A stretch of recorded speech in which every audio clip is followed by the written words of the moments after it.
warahmatullahi wabarakatuh. Alhamdulillahilladzi ja'ala Ramadana syahrul karamah wa farada 'alal muslimina syiyama. Wassalatu wassalamu ala man sanna lahum qiyamah. Sayyidina Muhammadin rasulil hidayah wa rahmat wa ala alihi wa ashabihi wat tabi'ina lahum bi ihsanin illa yaumil qiyamah. Amma ba'du. Sahabat RNTV yang saya muliakan, segala puji bagi Allahu Rabbi, segala zat yang maha ghafur, zat yang maha syukur, yang telah memberikan beribu-ribu nikmat yang tidak terukur. Nikmat iman, nikmat Islam, sampai nikmat sehat dan kesempatan sehingga kita semua dapat bertemu dengan bulan suci Ramadan ini, yang insya Allah diberkahi Allah Subhanahu wa Ta'ala. Salawat serta salam semoga tercurah limpahkan kepada Nabi akhirul zaman, seorang Nabi yang lahirnya membuat goncangan alam semesta, membuat heboh para malaikat Allah Subhanahu wa Ta'ala, yang kalau bukan karenanya tidak akan Allah ciptakan alam semesta ini. Siapakah beliau? Tidak lain dan tidak bukan, yakni Nabi Muhammad sallallahu alaihi wasallam. Semoga keluarganya, sahabatnya, dan kita selaku umatnya yang mengikuti sunnah-sunnahnya semoga mendapatkan syafaat. Amin amin ya rabbal alamin. Faqalallahu ta'ala fil Qur'anil Karim, a'udzubillahi minasyaitonir rajim, bismillahirrahmanirrahim. Wa ma khalaqtul jinna wal insa illa liya'budun, yang artinya wa ma khalaqtul jinna wal insa, dan aku tidak menciptakan jin dan manusia illa liya'budun, melainkan untuk beribadah kepadaku. Az-Zariyat ayat 56. Oleh karena itu, pada Ramadan kali ini perkenankan saya menyampaikan tema seputar hikmah ibadah. Semoga dengan memahami tema ini kita dapat menunaikan berbagai ibadah yang diperintahkan dengan penuh semangat dan antusias. Sebagai buahnya kita dapat meraih pahala yang sebesar-besarnya dan kebaikan yang sebanyak-banyaknya. Simaklah hikmah-hikmah berikut ini. Yang pertama, ibadah adalah konsumsi rohani. Ibadah kepada Allah adalah kenikmatan tertinggi yang bisa dirasakan oleh hamba di dunia ini.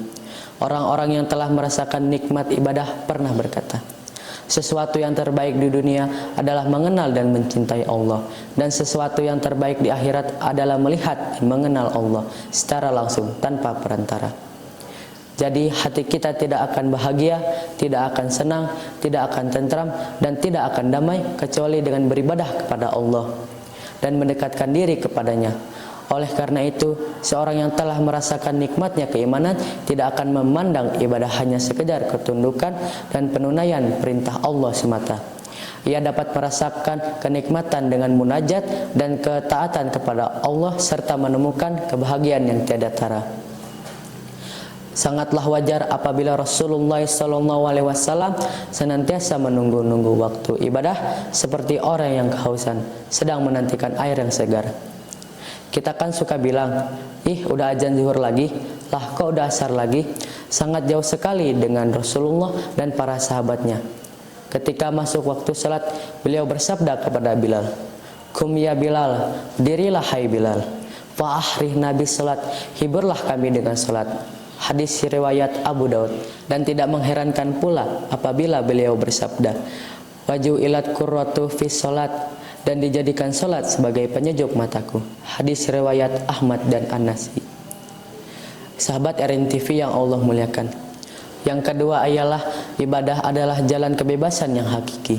Penghambaan diri yang tulus kepada Allah merupakan kebebasan yang hakiki dan sarana menuju kemenangan yang sejati. Hanya ibadah dan penghambaan diri kepada Allah yang bisa memerdekakan hati dari perbudakan kepada sesama makhluk dan membebaskannya dari kehinaan dan ketundukan kepada selain Allah. Syekhul Islam Ibnu Taimiyah berkata, setiap orang yang enggan beribadah kepada Allah pasti akan beribadah kepada selainnya, karena setiap hamba memiliki tujuan yang dicintainya dengan sepenuh hati. Barang siapa yang tidak menjadikan Allah sebagai tujuan dan sarana cintanya, bahkan ia berpaling diri dari ibadah kepadanya, maka ia pasti akan diperbudak oleh segala sesuatu selain Allah. Bisa jadi sesuatu itu berupa harta, jabatan, dan kenikmatan duniawi lainnya. Bisa jadi berupa benda-benda yang dituhankannya seperti matahari, bintang, patung, kuburan, dan apa saja selain Allah.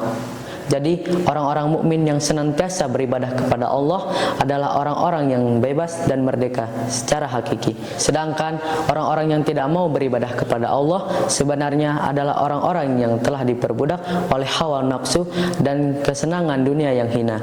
Sahabat RNTV yang Allah muliakan, yang ketiga ialah ibadah adalah sarana untuk mencari pahala dan menghindarkan diri dari dosa. Atau dengan redaksi lain, ibadah adalah sarana untuk mendapatkan surga dan menghindarkan diri dari api neraka. Kita semua memiliki perasaan takut kepada neraka dan mengharapkan masuk surga. Satu-satunya sarana untuk merealisasikan hal itu adalah dengan penghambaan diri dan beribadah kepada Allah. Sahabat RNTV, marilah kita tingkatkan pola ibadah kita sehingga cita-cita dan harapan menuju surganya Allah tercapaikan, insya Allah. Amin amin ya rabbal alamin. Sahabat RNTV, dicukupkan sekian saja yang dapat saya sampaikan pada kesempatan kali ini. Semoga bermanfaat. Mohon maaf bila ada salah. Wabillahi taufiq wal hidayah. Assalamualaikum warahmatullahi wabarakatuh.